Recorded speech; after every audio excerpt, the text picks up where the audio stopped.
From Scott Hall, whose life unraveled through substance abuse, Wrestling is not killing Scott Hall. Scott Hall is killing Scott Hall. to Kurt Angle, who admitted his addiction to Vicodin, which took him to dangerous extremes. I look at my pills. I said, F it. I took 20 of them. Addiction has haunted WWE legends for years.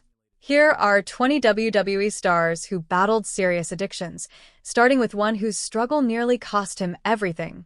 Andre the Giant, billed at 7 feet 4 inches tall and 520 pounds, suffered from acromegaly, a condition caused by excess growth hormone that turned his body into a source of constant, grinding, relentless physical pain. His solution was the same every single night: beer, an absolutely staggering amount of it. Is it true that you, in one sitting, drank 117 beers? Yes. One night. And by the end, he couldn't even remember if he was drunk. And were you drunk at the end of that? I don't remember. I think I passed out. In another documented session, witnesses counted 116 bottle caps collected in his bucket from a single day's drinking. The science behind how his body processed alcohol was extraordinary. His sheer physical mass meant his blood alcohol content would barely register at quantities that would hospitalize a normal person. He needed 4 times as much as anyone else just to feel what a single drink would feel like to an average person. Andre died in January 1993 at the age of 46 from congestive heart failure, his body finally surrendering to a lifetime of gigantism, accumulated physical damage, and the only thing he had ever found to make the pain quieter. Moving on to the biggest star professional wrestling has ever produced: Hulk Hogan.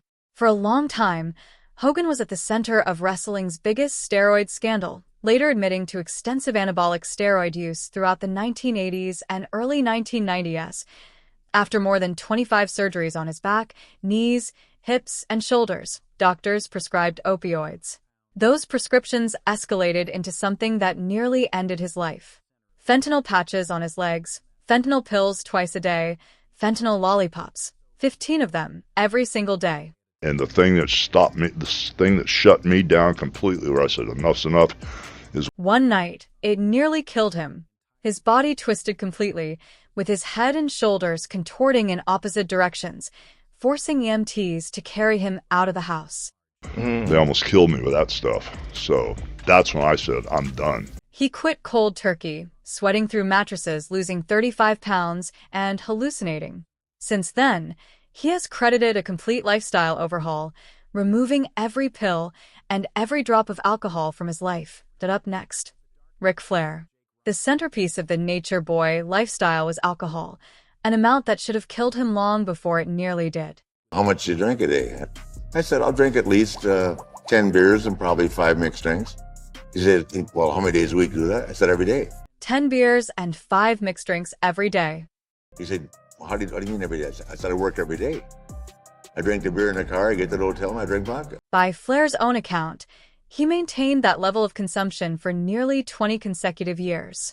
He functioned, he showed up, he performed, and he never once believed he was an alcoholic, something he later acknowledged was obvious denial. In 2017, his body finally revealed the real bill: a failing heart, failing kidneys, a bowel emergency requiring surgery, and a medically induced coma. Doctors placed his survival odds at roughly 20%. He survived. He got sober. He lived to tell the story, but he came within a coin flip of never leaving that hospital, moving ahead to one of the legends who built one of the most psychologically complex characters in wrestling history, Jake the Snake Roberts. This man weaponized darkness, used a python as a prop, and made entire arenas feel genuinely uneasy every time he spoke. But the darkest thing about Jake Roberts was what lay beneath it all. All these things that happened to me as a kid, they make who you are. Jake has spoken about drinking starting at age 11, a product of childhood trauma that created a dependency before he was even a teenager. Through the 1980s and 1990s, alcohol gave way to crack cocaine. The 1999 documentary Beyond the Mat captured him smoking crack shortly after a match, with his children watching silently nearby. That footage remains one of the most gut-wrenching moments ever documented in professional wrestling. What followed was a 20-year downward spiral, periods of homelessness, health crises, and complete professional collapse. In 2012, Diamond Dallas Page intervened, bringing Roberts into his home, enforcing sobriety, and using DDP yoga to help rebuild a body and mind that had been worn down over decades. Jake was inducted into the WWE Hall of Fame in 2014, sober, standing tall, and fighting one day at a time. Next is a WWE legend who had everything: the look of a Greek god, movie star charisma, and a contract worth over $1 million, Scott Hall, known as Razor Ramon. When he was in the ring and sober, there was no one on earth who did what Scott Hall did better than Scott Hall. Scott was in that ring and Scott was sober. Scott was at his best. The only time that he ever felt in control of his life was he was in that ring. But away from the ring, Hall was losing a war against himself, one that began long before he ever became Razor Ramon. A fatal act of self-defense left him carrying unresolved guilt he never fully confronted, and it sat at the center of everything that followed. Alcohol, painkillers, and other substances filled the space where healing should have been. But what sucks is when you want to quit and you can't. You know, I don't want to die, but like I'm not afraid to, because what's left, man? WWE spent six figures sending Hall through multiple rounds of rehabilitation. Each time, the relapse eventually followed. Diamond Dallas Page helped him find genuine clarity, including a Hall of Fame induction in 2014, but the grip was never fully released. He died in March 2022 at the age of 63 from complications tied to long-term physical and substance-related decline. The next WWE legend was one of the most gifted in-ring performers on the planet at his peak, Shawn Michaels. His addiction began with cocaine in 1986. By the time he was holding the championship in the mid-1990s, cocaine had been joined by prescription muscle relaxers and painkillers. A 1998 back injury at the Royal Rumble gave the addiction a completely legitimate cover to continue. My physical therapy for my back. Now I've got a legitimate reason to have pain pills, and I've got a prescription and everything else. His wife once found him unconscious, face down at his food. Traveling companions loaded him onto luggage carts and set alarms throughout the night to check on him, making sure he didn't choke. The breaking point came when his 2-year-old son climbed onto him during a drug-induced sleep and called out for his father, and the weight of that single moment finally broke through every wall he had built. I think that was the last straw for him, and when he woke up the next morning, he told me that he was never taking pills or drinking again. He quit, found faith, and built a legendary second act from his 2002 return through his 2010 retirement. Next is a legend who won an Olympic gold medal with a broken neck, Kurt Angle. For him, pain was never a reason to stop, it was background noise. And when painkillers finally arrived to quiet that noise, Kurt Angle trusted them completely. But after a while, you build a tolerance, and one doesn't work anymore. Then you have to take 2, and 2 led to 4, 4 Was this led to 8. OxyContin? 2 became 4, 4 became 8, and 8 eventually became 65. Then came the night his sister died of a heroin overdose. He was alone in the hotel room, the pills laid out before him. So here I am, I'm in the hotel room, and I look at my pills. I said, F it. I took 20 of them, threw them in my mouth, chewed them up, and swallowed them. He swallowed 20 Vicodin at once and didn't wake up until well past his arena call time. He still made the show, and it was reportedly one of the best performances of his career. 4 DUIs in 5 years, a family on the verge of leaving, and everything he had spent a lifetime building threatening to collapse entirely. He entered rehab in 2013 and has been clean ever since, returning to WWE in 2017 and earning a Hall of Fame induction. Next is the WWE legend who turned his addiction into art, Eddie Guerrero. For years, he had been lying to himself about the depth of his struggles. The Real Eddie had been fighting for his survival long before anyone in those arenas had any idea. His addiction centered on alcohol and painkillers, particularly after a near-fatal car accident in 1999 that required extended pain management. Past steroid use had compounded the physical toll on his body. In 2001, a DUI arrest and a missed rehabilitation appointment led directly to his WWE release. He hit rock bottom. Then he got completely sober, rebuilt his marriage, rebuilt his life, and came back stronger than ever. He won the WWE Championship at No Way Out in 2004, one of the most emotionally resonant title victories the company has ever produced. On November 13, 2005, Eddie Guerrero was found dead in his Minneapolis hotel room at the age of 38. The cause was heart failure attributed to cardiovascular disease, a condition linked by his family and medical examiners to years of prior substance abuse. His death directly prompted WWE to establish its wellness policy, one of the few genuine structural changes in the industry to come from tragedy. Next on the list is a legend who is one of the greatest heels of wrestling's golden era, the Iron Sheik. A former Olympic wrestler and a legitimately dangerous man, he turned the role of the on-screen villain into a precise art form. But in May 1987, his controversy moved entirely outside the ring and onto the front pages. On May 26th of that year, Sheik and his babyface rival, Hacksaw Jim Duggan, were pulled over on the New Jersey Garden State Parkway during a routine traffic stop. Duggan had been behind the wheel. There was an open beer in the vehicle. There was marijuana, but the headline-grabbing detail was what was found on Sheik himself. He's got a purse. He's got 3 separate grams of cocaine in 3 separate containers. Oh, no. That's a felony. Now people are driving down the parkway going, no, there's Hacksaw Duck and the Iron Sheik. The WWF fired both men almost immediately, an acute embarrassment for a company that was simultaneously running anti-drug campaigns aimed at children. The incident shattered kayfabe at a moment when the WWF desperately needed the curtain to remain intact. Sheik later acknowledged heavy cocaine use throughout his 1980s run as a WWE champion.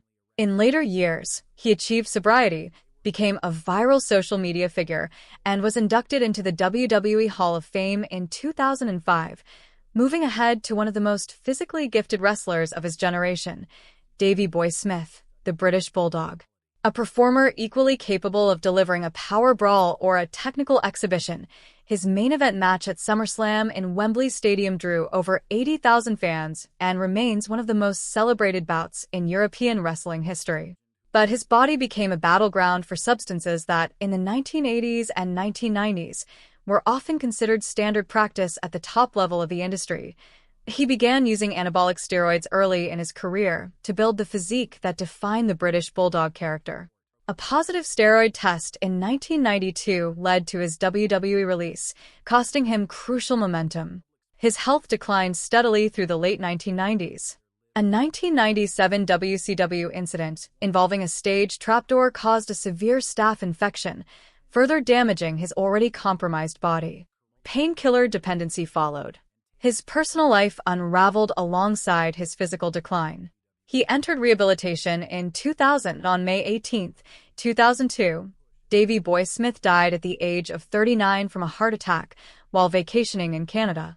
Autopsy findings referenced a history of steroid and painkiller use. Next is a man whose career appeared flawless on paper, Curt Hennig, Mr. Perfect. The Intercontinental Championship, the iconic vignettes, the gum spitting, the flawless dropkick.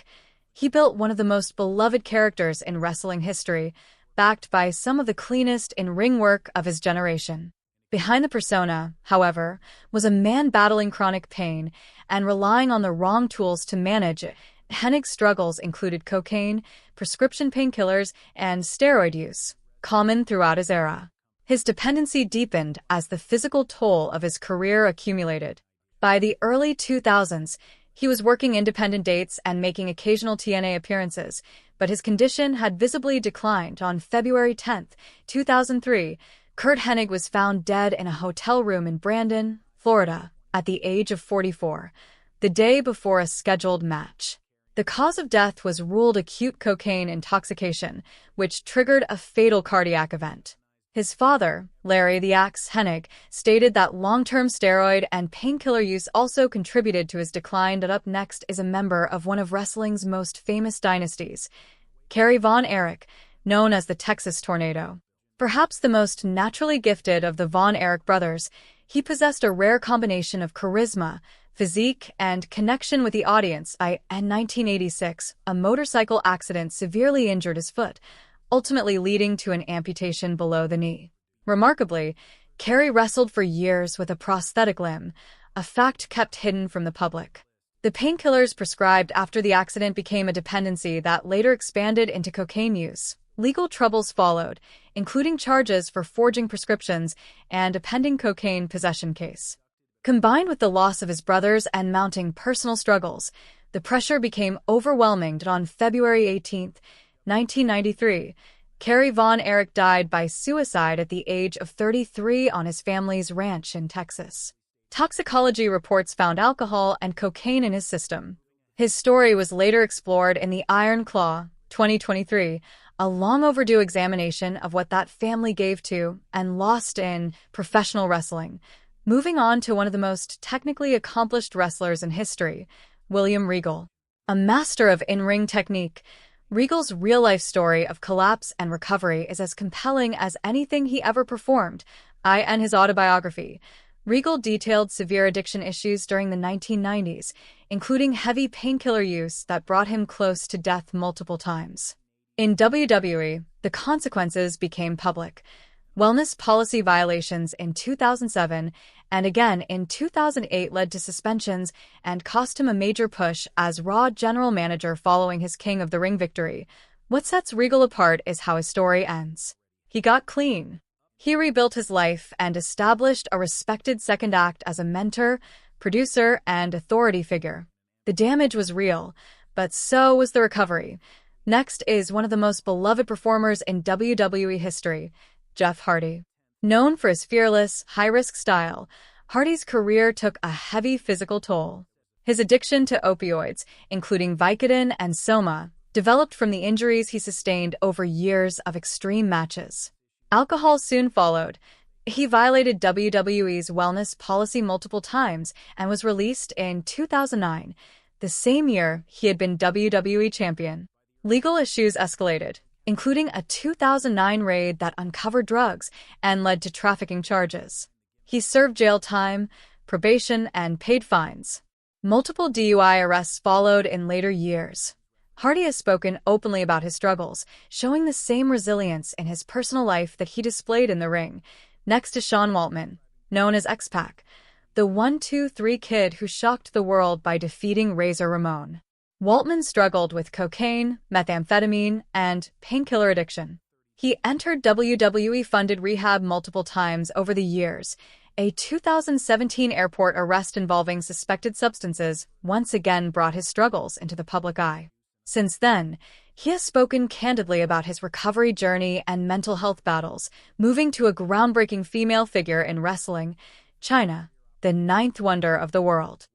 She broke barriers as the first woman in the Royal Rumble and the first to hold the Intercontinental Championship.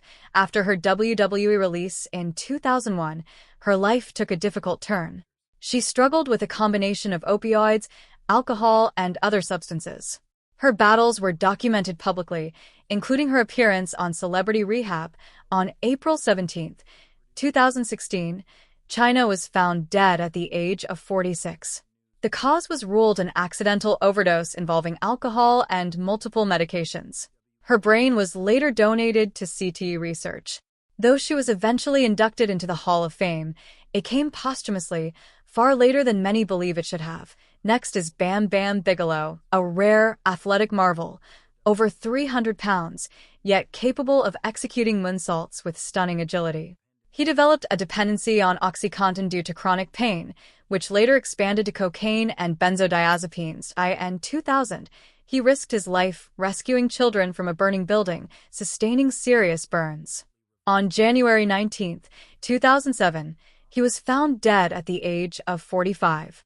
The cause was ruled an accidental overdose. Rick Rude, another physically iconic performer, also battled painkiller dependency and the long-term effects of steroid use. On April 20, 1999, he died at age 40 from heart failure linked to a drug overdose. Road Warrior Hawk, part of one of wrestling's most dominant tag teams, struggled with cocaine and alcohol addiction. In a controversial move, WWE incorporated his real-life struggles into a storyline. He died on October 19, 2003, at age 46 from a heart attack. Finally, Lex Luger, a once All-American hero, faced deep personal struggles. In 2003, his partner Miss Elizabeth died from an overdose in the home they shared. Authorities found a large quantity of illegal substances, and Luger faced multiple charges. He later achieved sobriety and became an advocate, but the loss remains a permanent shadow. Professional wrestling has long sold the idea of its performers as superhuman. But behind that image are human beings dealing with real pain, often with dangerous tools. And too often, the cost has been everything. If you enjoyed this, check out the videos on your screen to keep watching.